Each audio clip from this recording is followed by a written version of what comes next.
Good evening, ladies, gentlemen, and non-binaries peoples. Binaries. I apologize for that. That was completely inadvertent. Didn't mean any offense. This is Bronson's By Any Means Necessary Fantasy Baseball Talk for Thursday, September 8th. It is currently 11 p.m. on the East Coast, where I am here in Miami, Florida, and 8 p.m. on the West Coast. So I'm kind of wide awake.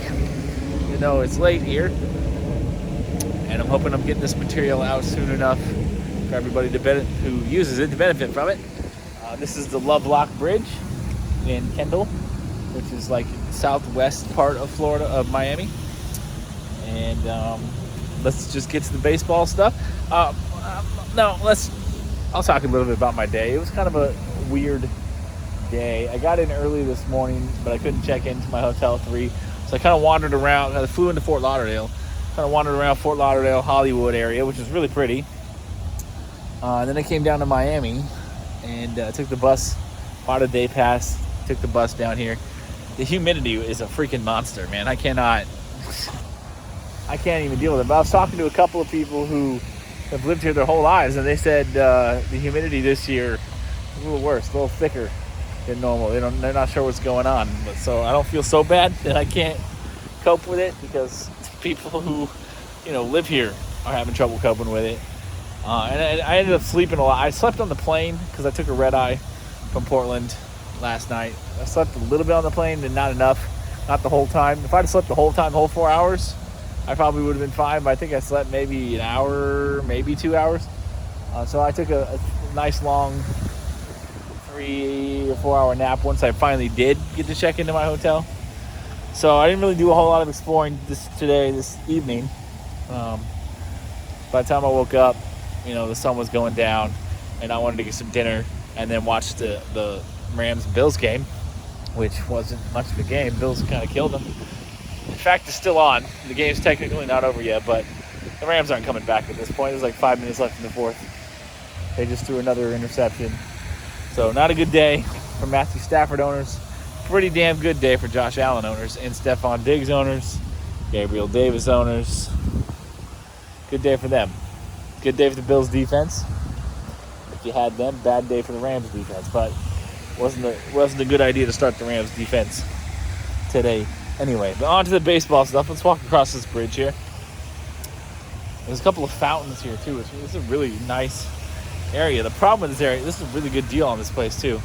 The problem is it's kind of far from like downtown and the beaches, so that's why it's a good deal. But I got a rental car. I'm getting a rental car on Saturday morning, and I have it all weekend.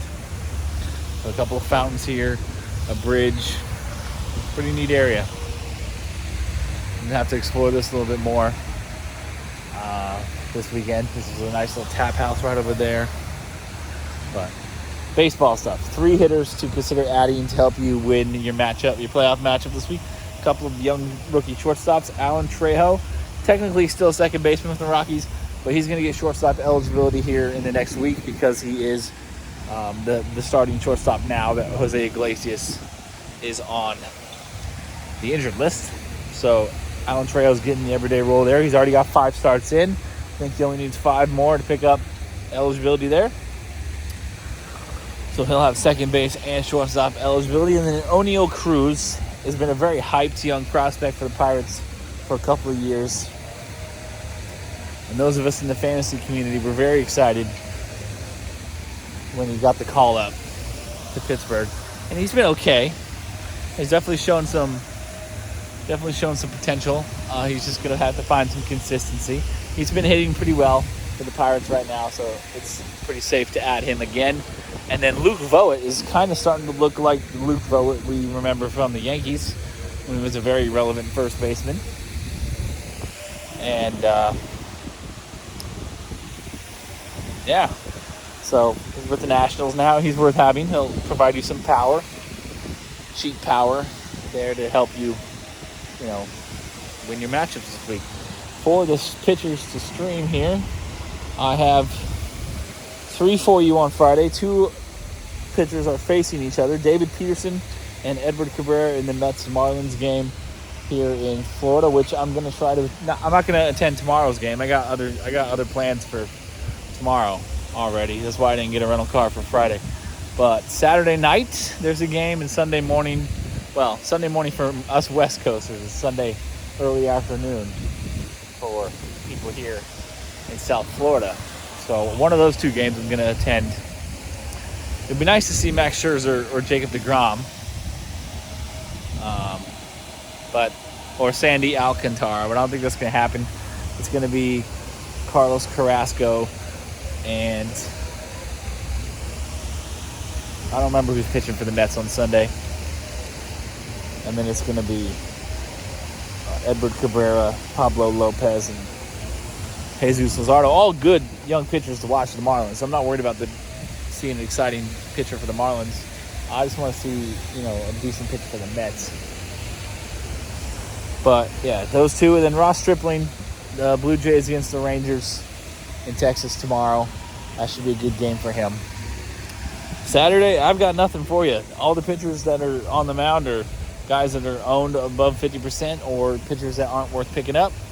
So, sorry, nothing for you on Saturday. But Sunday, I got 4. So, it kind of makes up for it, right? Jose Quintana will see his old team, the Pirates, in Pittsburgh. Should be a good matchup for him. The Cardinals are really good. Jesus Luzardo, Marlins versus the Mets on Sunday, as was mentioned already. And then we got Johnny Cueto in Oakland for the White Sox. And then Wade Miley is back and healthy for the Cubs. He'll be facing the Giants. Why did I write the Jets? I don't know why the hell I wrote the Jets. That's stupid. Silly me. Wade Miley versus the Giants in Chicago, Wrigley Field, for you on Sunday. So, that's it. That's all I got. Relatively short video. I'm just going to walk around this area, probably take some pictures, just admire the scenery a little more. I already got 2 Tinder matches since I've been here. Again, everywhere I go, every city I travel to, I get matches on the apps. But in Portland, I get absolutely nothing, and it astounds me. I don't understand why I can't meet people in the city I live in. But actually, no, that's not true. I got 3 Tinder matches on Tinder. Yeah, three matches on Tinder, and then I got a like on Bumble, but because I don't pay for premium subscription on Bumble, I can't see who it is, and I haven't swiped through it enough to find out who they are. So I got 4 likes, matches on these apps in 24 hours here, which is pretty ridiculous because I get 0 in Portland. 0 in Portland. So, yeah. I'm curious why they call this the Lovelock Bridge. I might have to look that up. But, yeah, I kind of saw this coming in because, I came in from North Miami, so we weren't technically supposed to go by this place, but my driver got lost. I don't think he's ever been down this far. And I think he lives up in Fort Lauderdale area, is what he was saying. So we got a little lost, so we did end up passing this place. And I was like, this is a really nice place. I didn't realize my hotel was right here. I thought it was a little farther down, but... and we had a storm. That was another reason I didn't get out much earlier. There was a thunder and lightning storm here once I got into Miami. Go figure, right? But I was sleeping. I slept through it. I woke up at the tail end of it, and it was kind of a torrential downpour for a little bit, but luckily it stopped so I could get outside. I mean, a little rain doesn't bother me. I'm not going to go walking around in a downpour, but I'll go outside, in a little bit of rain because I'm an Oregonian. That's just what we have to live with on a regular basis. So the little bit of rain didn't bother me. I went out, walked to the grocery store, bought some dinner, bought some drinks. Definitely stocked up on drinks because I got to stay hydrated in this humidity that was like 80% today, and that was before the storm. I can't even. It feels good out here right now, honestly, not bad at all.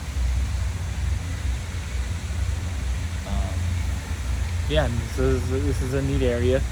I'm gonna go explore, definitely do some exploring of Miami Saturday and Sunday when I have a car. I wanted to do a little bit more today, it just didn't work out. And so, yeah, doing a little bit now. At least this area, excuse me, where my hotel is. I don't know why I always get the hiccups when I'm filming. Must be a psychological thing. But yeah, super cheap to get down here. It cost me $160 to get down here, and I bought the ticket less than a week in advance, and it's going to cost me like $170 to get back. So, and then the hotel was $300 for 4 nights, and it's a really, as you can see, a nice area, nice hotel. It's just a little far away from all the stuff, the beaches, South Beach, Fisher Island, downtown Miami. It's where all the people want to be, the tourists want to be. But it is closer, much closer to the Everglades on this side. I'm less than an hour's drive from a couple of the really cool spots. So I intend to go there when I have my rental car. And Miami's been on the top of my list for destinations for a long time. When I was a teenage boy, I used to think I wanted to live here, and I was going to move here, go to college here at the U. That was my foolish plan. Didn't happen, and maybe I'm kind of glad it didn't happen, because I'm not sure that I would want to live here. People are really, really rude here in Miami. Like, they have no patience whatsoever, and it's just, and then, the humidity. Not a humidity fan. I prefer the dry heat of the Southwest much more. And so, I guess this video wasn't as short as I originally thought it was. It was originally going to be about less than 8 minutes, and now it's over 12 because I just keep on talking. But I feel like you guys should get your make the video worth your time. I feel like it needs to be longer than 10 minutes, typically less than 20. I think that between 10 and 20 minutes is a good range. So I do my best to try to keep it in that spot, even though most people's attention span, they would probably prefer like a 3 to 5 minute video. Oh, did you see that? The lightning's still out here. So the storm hasn't completely moved on. But it's not raining anymore. That's the important part to me anyway. If I get struck by lightning and die, oh well. And if I get struck by lightning and end up in the hospital, I got medical insurance now, so it is what it is. I'm gonna sign off now.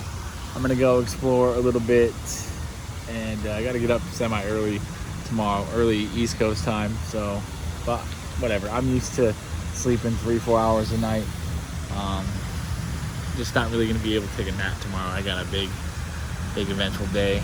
I don't really want to spoil it by telling you guys, so I'm not gonna tell you what I'm doing and where I'm going. But I am not gonna be in Miami tomorrow, and I'm not going to be in the Everglades tomorrow. So you guys will see on my Instagram and my Facebook, and possibly if I find some good footage to film, I may film a travel video while I'm in this destination. So we'll just see. But peace, love, and nacho fries. Good luck in fantasy football. Good luck in fantasy baseball playoffs. Good luck in life. And I definitely recommend traveling as much as you can, especially those of you who don't have kids or anything like that. There's no reason to not be out enjoying life like this, like I am, and enhancing your quality of life, having new experiences, and just, I guess, basically purchasing joy. Yeah, right. You're spending money on, you're treating yourself, and you're bringing joy into your own life, and not expecting somebody else to do it for you. But before I start rambling again, I'm just gonna hit the stop button. Thanks for watching, as always. Hit me up with fantasy questions.